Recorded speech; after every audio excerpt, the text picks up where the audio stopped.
2 साल पहले $1 83 रुपीज़ का था एंड आज जैसे कि आपने खुद पढ़ा होगा कि $1 96 रुपीज़ का हो चुका है।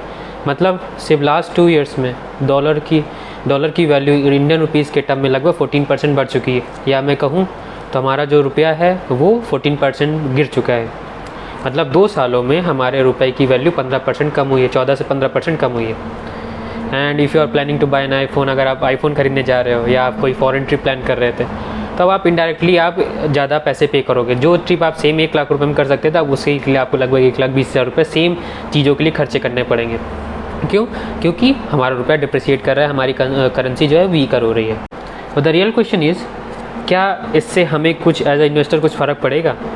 एज अ कंट्री तो हमें काफ़ी फ़र्क पड़ रहा है, बट एज ए इन्वेस्टर क्या हमें कुछ फ़र्क पड़ रहा है जिसको जैसे आपने वीडियो में क्लिक किया है? तो आज यही बताऊंगा कि हमें क्या फ़र्क पड़ रहा है, रियल में हमारे ऊपर क्या इम्पैक्ट आएगा एज अ इन्वेस्टर।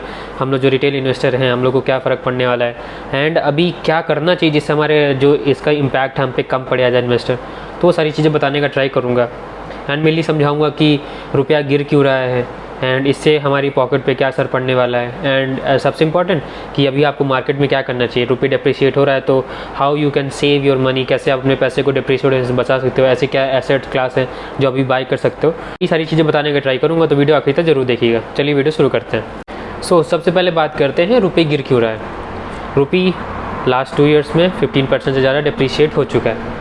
तो इसके ना बहुत सारे रीज़न है, आप सर्च करोगे तो आपको पता चल जाएगा, लेकिन मैं आपको मेनली 4 बड़े रीज़न बताने वाला हूँ जिसकी वजह से सबसे ज़्यादा रुपये पे निगेटिव इम्पैक्ट पड़ रहा है। सबसे पहला है ऑयल प्रेशर। आप सभी जानते हो कि इंडिया 88 अराउंड 89% जो हम लोग अपना ऑयल है वो इंपोर्ट करते हैं। हम लोग ऑयल के लिए इंपोर्ट डिपेंडेंट है, हमारे देश में खुद उतना ऑयल का प्रोडक्शन नहीं है, उतना ऑयल के रिजर्व्स नहीं है, तो हम लोग मेनली दूसरे देशों पे ऑयल मंगाने पे डिपेंड करते हैं। एंड मेजॉरिटी हम लोग ऑयल मिडिल ईस्ट से आता है। And as you all know that कि अभी मिडिल ईस्ट में बहुत सारी प्रॉब्लम चल रही है, ये कितनी ज़्यादा वॉर चल रही है। इस वजह से क्या है कि जो ऑयल की सप्लाई वो काफ़ी ज़्यादा अफेक्ट हुई है। एंड इसी वजह से जो ऑयल का जो प्राइस है, पर बैरल का जो प्राइस है वो काफ़ी ज़्यादा बढ़ चुका है। जहाँ वॉर शुरू होने से पहले ये लगभग $60 के आसपास था, $60-70 में। एंड अब वही अभी रिसेंट में रिकॉर्ड किया गया कि 107 या $110 के आसपास है। तो इस ऑयल के प्राइसेस बढ़ गए हैं। अब हम चाह के भी ऑयल कम खरीद नहीं सकते, क्योंकि हमारी डेली जितनी कंजप्शन की नीड होती है तो हमें ऑयल इंपोर्ट करना ही पड़ेगा। एंड जब ऑयल आप खरीदते हो तो हमें ऑयल डॉलर के टर्म में खरीदा जाता है। आप जानते हो वर्ल्ड का जो मेजॉरिटी ऑफ द ट्रेड होता है वो डॉलर्स के टर्म में होता है। तो अब जब हमें ऑयल खरीदना है तो हमें डॉलर पहले खरीदना होता है। तो जब हम डॉलर खरीदते हैं तो हम डॉलर की डिमांड बढ़ाते हैं। एंड जब डॉलर की डिमांड बढ़ा रहे हैं मतलब हम अपना रुपया ज़्यादा बेच रहे हैं। तो इससे जब डॉलर की डिमांड बढ़ाएंगे तो हम अपनी करेंसी की डिमांड कम कर रहे हैं, तो इसका मतलब हमारी करेंसी और डिप्रिशिएट हो रही है। तो पहला रीज़न हुआ कि ऑयल की जो प्राइसेस बढ़ रहे हैं उसके वजह से हमारी करेंसी डिप्रिशिएट हो रही है। एंड दूसरा जो सबसे बड़ा रीज़न है ना, ये बहुत कंसर्निंग वाला है कि FIIs बहुत लंबे लेवल पे इंडियन मार्केट को बेच रहे हैं। 2024 से लेकर 2024 से एंड अभी तक लगातार FIIs बेचे ही जा रहे हैं, बहुत ज़्यादा पैसा बेच चुके हैं। एंड 2026 में ही केवल बात करूँ ना तो लगभग अभी तक टोटल 2026 में जितने महीने भी हुए हैं उसमें अराउंड FIIs ने लगभग 2 लाख करोड़ के जो शेयर्स हैं इंडियन मार्केट से अपने बाहर निकाले हैं एंड उसको US मार्केट में डिप्लॉय कर दिया। तो आप खुद सोचो, हमारी मार्केट से इतना ज़्यादा पैसा बाहर जा रहा है। इससे क्या हो रहा है, जब FIIs बेचते हैं तो वो जो अपना पैसा ले जाएंगे वो डॉलर्स के टर्म में ले जाएंगे। मतलब उन्होंने क्या किया, उन्होंने अपना बेचा यहाँ पे रुपीज़ में बेचा, देन डॉलर में कन्वर्ट कराया, तो हमने डॉलर की डिमांड फिर बढ़ाई उन्होंने। तो डॉलर की डिमांड बढ़ी और रुपये की हमने सप्लाई बढ़ा दी। तो रुपये जब ज़्यादा किसी चीज़ की ज़्यादा सप्लाई बढ़ जाती है तो उसकी जो वैल्यू अपने आप कम हो जाती है। तो दूसरा रीज़न है कि जो FIIs इतना ज़्यादा सेलिंग कर रहे हैं।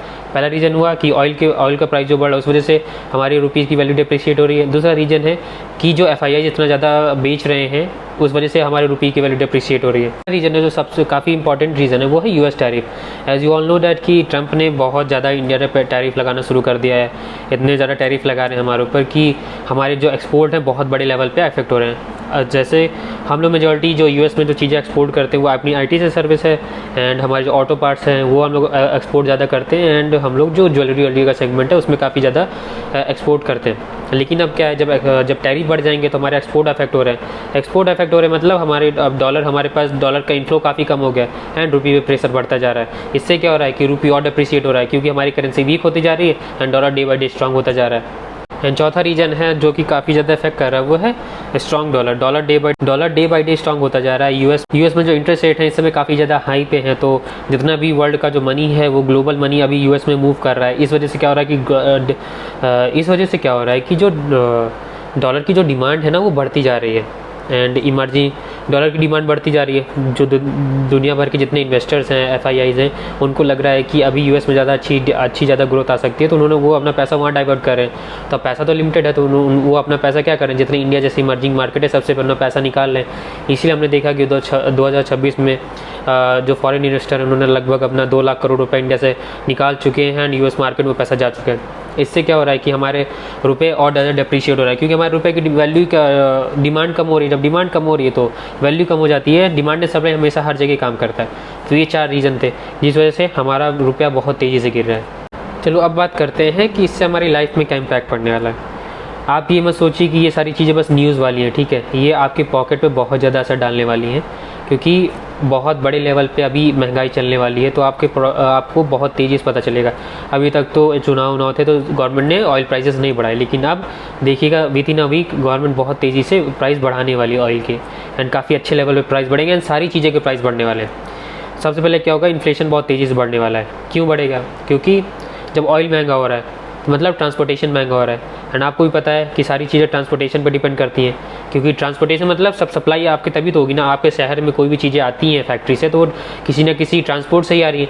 लेकिन जब ट्रांसपोर्ट महंगा हो जाएगा, जब ऑयल महंगा होगा, तो ट्रांसपोर्टेशन कॉस्ट, लॉजिस्टिक कॉस्ट बढ़ जाएगी, एंड जो प्रोड्यूसर है वो लॉजिस्टिक कॉस्ट खुद को तो बेयर नहीं करेगा। वो क्या करेगा, जितना भी उसे लॉजिस्टिक कॉस्ट बढ़ेगी वो प्रोडक्ट में उतना ही प्राइस बढ़ा के आपके ऊपर कंज्यूमर के ऊपर सीधा दे देता है।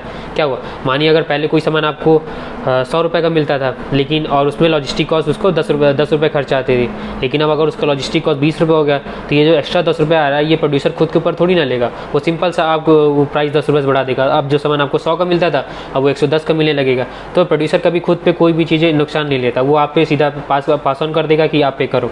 तो इससे क्या होगा, जो डेली चीज़ें हैं, जो जैसे सब्जी हैं, दवाइयाँ हैं, एंड जितने भी डेली आइटम है उन सारे के प्राइस बढ़ने वाले हैं। अभी नहीं तो एक दो महीने में देखिएगा, आप खुद नोटिस करेंगे इन सारी चीज़ों के प्राइस बहुत तेज़ी से बढ़ने वाले हैं। दूसरा पॉइंट है जो जैसे अगर आपने अपने बच्चों को फॉरेन एजुकेशन के लिए भेज रहे हो तो अब ये काफ़ी प्रॉब्लम वाली बात है, क्योंकि पहले मानिए आपको किसी यूनिवर्सिटी की जो भी आईवी लीग स्कूल है उसमें अगर आपकी फ़ीस $1 लाख पर ईयर की लगती थी, मतलब लगभग 80 लाख रुपए, एंड पहले 2 साल पहले वो $1 लाख मतलब इंडिया के टर्म में अगर देखो तो मतलब 83 लाख रुपए थे। लेकिन अब वही सेम पैसा $1 लाख, मानो वहाँ की फ़ीस तो अभी भी $1 लाख है, बट अब आपको कितना पे करना पड़ेगा, लगभग 96 लाख। मतलब फ़ीस वहाँ कॉलेज स्कूल की वहाँ पे जो कॉलेज की फ़ीस वो पूरी सेम है, लेकिन बस आपको यहाँ पे 13 लाख आप एक्स्ट्रा पे करना पड़ा है। क्यों करना पड़ा है? क्योंकि आपकी करेंसी डिप्रिशिएट हो गई। इससे क्या हो रहा है कि फॉरेन एजुकेशन कम हो जाएगी, बच्चे बाहर पढ़ने कम जाएंगे।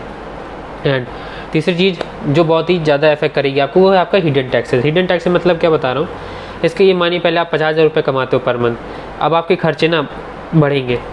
क्यों बढ़ेंगे? क्योंकि चीज़ों के प्राइसेस बढ़ने वाले हैं। सेम चीज़ आप बाय करोगे, आप जो भी चीज़ें बाय करते थे, मानिए आप 5 किलो का आटा का पैकेट बाय करते थे, उसका प्राइस अब क्या होगा, उसका प्राइस बढ़ेगा। आपकी सैलरी तो बढ़ने वाली नहीं है, लेकिन उसका सबका सारी चीज़ों के प्राइस बढ़ जाएंगे, जिस वजह से अब आपकी क्या होगी, आपकी सेविंग कम हो जाएगी। आपका जो एक्सपेंडिचर है वो काफ़ी तेज़ी से बढ़ने वाला है। आपका ईजिली 2-3-5 हज़ार रुपये ना एक्सपेंडिचर अपने आप बढ़ेगा, क्योंकि जब चीज़ों के दाम बढ़ जाएंगे तो आप चाह के भी इसेंशियल चीज़ों के खर्चे तो रोक नहीं सकते। बाकी जो लग्जरी चीज़ें होती हैं उसमें आप खर्चे रोक सकते हो, लेकिन जो इसेंशियल उनमें खर्चे नहीं रोक पाओगे, तो आपके काफ़ी ज़्यादा खर्चे बढ़ने वाले हैं। ठीक है, तो अभी इसलिए ध्यान रखिएगा, अभी जो ज़्यादा कुछ भी चीज़ें पैसा खर्चे करने की जरूरत नहीं है। जितना अपना पैसा सेव करके रख सकते हो उतना रखिए, क्योंकि अभी 2-3 महीने या मान लीजिए पूरा 2026 काफ़ी ज़्यादा इंटेंस रहने वाला है। मार्केट पे काफ़ी ज़्यादा प्रेशर रहने वाला है, इंडियन इकोनॉमी काफ़ी प्रेशर में रहने वाली है। हमारा रुपया और भी डिप्रिशिएट कर सकता है। कुछ प्रेडिक्शन आ रही है कि हमारा जो रुपया वो 100 रुपये से ज़्यादा जा सकता है, 102 रुपये तक गिर सकता है। तो ये सारी चीज़ें बहुत कंसर्न है, क्योंकि ये हमें बहुत लेवल पे अफेक्ट करने वाली हैं। बहुत सारे जो डेली चीज़ें हैं उनका काफ़ी ज़्यादा प्राइस बढ़ने वाला है। तो अभी जितना ज़्यादा पैसा सेव करके रख सकते हो उतना रखना, क्योंकि ये आपको काफ़ी हेल्प करेगा। बताता हूँ कि अभी अब आपको क्या करना चाहिए, जिसके लिए आप इस वीडियो में आए। देखिए, कभी भी कोई भी प्रॉब्लम होती है हमेशा उसमें कुछ विनर्स होते हैं, कुछ लूजर्स होते हैं। ठीक है, अब पूरी इंडियन इकोनॉमी में प्रेशर है काफ़ी ज़्यादा, ये बहुत बुरी बात है। मैं खुद मान रहा हूँ कि एज अ इंडियन हम लोग के लिए काफ़ी ख़राब चीज़ है कि हमारी करेंसी इतनी ज़्यादा डिवैल्यू हो रही है, इतनी ज़्यादा डिप्रिशिएट कर रही है। लेकिन जब भी कुछ भी क्राइसिस आता है ना, तो उसमें कुछ सेगमेंट होते हैं जो हमेशा प्रॉफिट करते हैं। ठीक है, कुछ सेगमेंट है जिनमें काफ़ी ज़्यादा प्रेशर आने वाले, जिनमें डिवैल्यू काफ़ी ज़्यादा होने वाली है हाँ, लेकिन कुछ सेगमेंट ऐसे हैं कुछ जहाँ पे ग्रोथ आ सकती है। अभी मैं देख सकता हूँ जैसे अभी किन कंपनीज़ में ग्रोथ आ सकती है, ऐसी कंपनीज़ जो एक्सपोर्ट बहुत ज़्यादा करती हैं, जिनकी सर्विसेज दूसरे देश वाले लेते हैं। तो उसमें क्या आती हैं, जैसे ITs आती हैं। और जो हमारी फार्मा कंपनीज आती हैं वो सारी चीज़ें अपनी जो एक्सपोर्ट करती हैं मतलब वो बनाती तो इंडियन टर्म्स में, इंडियन रुपीज़ में उनका पैसा, उनकी चीज़ें रुपए में बनती है, लेकिन वो बेचते डॉलर में। इससे क्या हो रहा है, उनका अब एक्सपोर्ट कर रहे हैं, वो उतनी चीज़ें वहाँ बेच रहे हैं, लेकिन अब उनको ज़्यादा रुपए मिलेंगे। अभी वो मानिए वो $100 की चीज़ ही पहले भी एक्सपोर्ट करते थे तो उन्हें 83 रुपीज़ मिलता था पर डॉलर के, लेकिन अब वही $100 अभी भेज रहे हैं, लेकिन अब उनको रुपये ज़्यादा मिल रहा है, अब 96 रुपीज़ मिल रहे हैं। तो इससे क्या हो रहा है, उनका कॉस्ट उतनी रहेगी, लेकिन उनका जो सेल्स है वो बढ़ जाएगी, उनके जो सेल्स का अमाउंट है वो बढ़ जाएगा, क्योंकि रेवेन्यू तो उनका डॉलर में हुआ है। जितनी फार्मा कंपनीज होती हैं, जितनी IT कंपनीज होती हैं, इनका रेवेन्यू तो अभी भी डॉलर में ही है, लेकिन इनका कॉस्ट रुपये में। अब उनको जो बनाने में जो खर्चा, मानिए इनको बनाने में पहले ₹5 खर्चा आता था, अभी उनको ₹5 खर्चा आ रहा है, लेकिन अब इनका प्रॉफिट बढ़ जाएगा। तो ऐसी कंपनीज जो कि ज़्यादा एक्सपोर्ट पर डिपेंडेंट होती है ना, तो जो ज़्यादा एक्सपोर्ट पर डिपेंडेंट होती है ना, उनके साथ सबसे अच्छे केस ये होता है, अगर रुपये जितना ज़्यादा डिप्रिशिएट करता है उनको उतना ज़्यादा प्रॉफिट होता है, क्योंकि डीवैल्यू होने से क्या होगा कि उनका जो प्रॉफिट है वो बढ़ता है। अब आपको ऐसी कौन सी कंपनीज है जिनसे आपको बिल्कुल दूर रहना चाहिए, वो कंपनी जैसे एविएशन सेक्टर में जितनी कंपनीज हैं उनसे आपको बिल्कुल दूर रहना चाहिए। पेंट कंपनीज हैं, ऑटो जो कंपनीज हैं ना, इन कंपनी से भी आपको दूर रहना चाहिए। क्यों? क्योंकि ये सारी कंपनी ना रॉ मटेरियल इंपोर्ट पर डिपेंड करती हैं। इससे क्या हो रहा है, क्योंकि अब रॉ मटेरियल का प्राइस बढ़ने वाला है। रॉ मटेरियल का प्राइस क्यों बढ़ेगा? क्योंकि मानिए हमारी कोई कंपनी थी जैसे टाटा मोटर्स, एंड ये USA से हम लोग कुछ सामान मंगाते थे। मानिए पहले वो सामान हम लोग जो मंगाते थे उसकी वैल्यू $100 थी, ठीक है, $100 मंगाते थे एंड हमें जितना यहाँ से होता है हम पे कर देते थे। लेकिन अब क्या हो रहा है, जब हमारी करेंसी की वैल्यू डिप्रिशिएट कर गई है, तो हमें अब उसी सेम $100 का सामान मंगाने के लिए, रॉ मटेरियल मंगाने के लिए अब ज़्यादा पैसे पे करने पड़ रहे हैं। इससे क्या हो रहा है, कंपनी के मार्जिन इफेक्ट होते हैं, कंपनी का प्रॉफिट डिक्लाइन होता है, कंपनी के जो सेल्स हैं से में भी सेल्स बढ़ जाए, लेकिन जो कंपनी का रियल प्रॉफिट होगा वो कम होगा, रॉ मटेरियल का प्राइस बढ़ जाएगा। तो इससे क्या होगा, कंपनी का प्रॉफिट मार्जिन काफ़ी ज़्यादा कॉन्ट्रैक्ट होने वाले काफ़ी ज़्यादा कम हो जाएंगे। इसीलिए अभी जितनी भी कंपनीज है जो कि रॉ मटेरियल इंपोर्ट करती है उन सबसे दूर रहिएगा। अभी उनमें इन्वेस्टमेंट करने की जरूरत नहीं है। क्यों? क्योंकि इन सब पे काफ़ी ज़्यादा अभी प्रेशर आने वाला है। तो अब आपको बताता हूँ कि अब आप क्या करिए, आपको क्या करना है, क्या स्ट्रेटजी फॉलो करिए जिससे आप अपना पैसा जो डिप्रिशिएट हो रहा है उसको डिप्रिशिएट होने से रोक पाओ। तो सबसे पहले जो मैं कर रहा हूँ, मैं ये 1.5 साल पहले से मैंने शुरू कर दिया था, क्योंकि मुझे अंदाज़ा था कि शायद ऐसा हो सकता है। मैं अपना जो पोर्टफोलियो है ना उसे ग्लोबली डाइवर्सिफाई करने लगा हूँ, क्योंकि सबसे इंपॉर्टेंट पार्ट यही है कि आप डाइवर्सिफाई करना है, यही चीज़ें आपको भी करनी है। तो सबसे पहली स्ट्रेटजी है कि इन्वेस्ट ग्लोबली इन्वेस्ट करने का मतलब है जैसे आप USA में इन्वेस्टमेंट कर सकते हो, S&P 500 में इन्वेस्टमेंट करो, जितनी भी दुनिया की सबसे बड़ी कंपनीज़ हैं उनमें इन्वेस्टमेंट करो। आप खुद ही जानते हो कि दुनिया की जो सबसे बड़ी टेक कंपनीज़ हैं, एप्पल, गूगल, माइक्रोसॉफ्ट, फेसबुक, ये सारी कंपनी USA में है।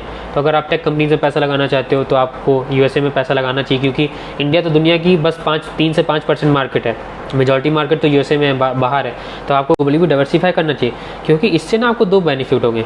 मानिए अगर आप USA में इन्वेस्टमेंट करते हो एंड वहाँ की मार्केट का रिटर्न लगभग 10 से 12% आता है, ठीक है, तो लॉन्ग टर्म में अगर मैं देखूँ तो 10 से 12% रिटर्न दे देती है, लेकिन आपको 10 से 12% ये रिटर्न मिलने वाला है। एंड जो ऑन एन एवरेज जो हम लोग देखा गया कि हमारा जो रुपया है वो डॉलर के टर्म में per year on an average 4% depreciate होता है। इसका मतलब आपको 4% रुपये जो डिप्रिशिएट हो रहा है उसका गेन मिलेगा। तो 12% उधर हो गया, 4% ये होगा, मतलब 16-17% का आपको पर ईयर का ग्रोथ मिल सकती है, रिटर्न आ सकती है। तो ये सबसे अच्छी बात है ना, USA इतनी सेफ मार्केट है, वहाँ पर आपको 16-17% का रिटर्न आ रहा है तो बहुत अच्छी बात है ना। तो नेट रिटर्न आपको 16-17% की बनेगी। इससे क्या होगा कि आप काफ़ी ज़्यादा रिटर्न, अच्छी खासी रिटर्न जनरेट करोगे। एंड USA दुनिया की सबसे सिक्योर मार्केट में से एक है, सबसे मैच्योर मार्केट में से एक है, तो आपको उसमें ज़्यादा डरने की जरूरत नहीं होती। यहाँ पे क्या हो रहा है कि हमारा रुपया गिर रहा है बट स्टिल हम लोग प्रॉफिट बना रहे हैं। इवन अगर एज अ कंट्री मैन देखोगे ये काफ़ी बुरा है, बट क्या कर सकते हैं, जब हमारी गवर्नमेंट अच्छे स्टेप नहीं लेंगी तो हमारा रुपया डिप्रिशिएट करेगा। तो अगर हमें अपने रुपये को, अपनी करेंसी, अपने पैसे को बचाना है तो हमें ना कहीं तो इन्वेस्टमेंट लेनी पड़ेगी। हम ये तो कर नहीं सकते कि अपना पैसा सेविंग अकाउंट में रखे रहें एंड उसकी वैल्यू डिप्रिशिएट होने दें। ऐसा करना तो हम सुसाइड करने के बराबर हो जाता है ना। एंड दूसरी स्ट्रेटजी जो आप फॉलो कर सकते हो वो आप भी गोल्ड बाय कर सकते हो।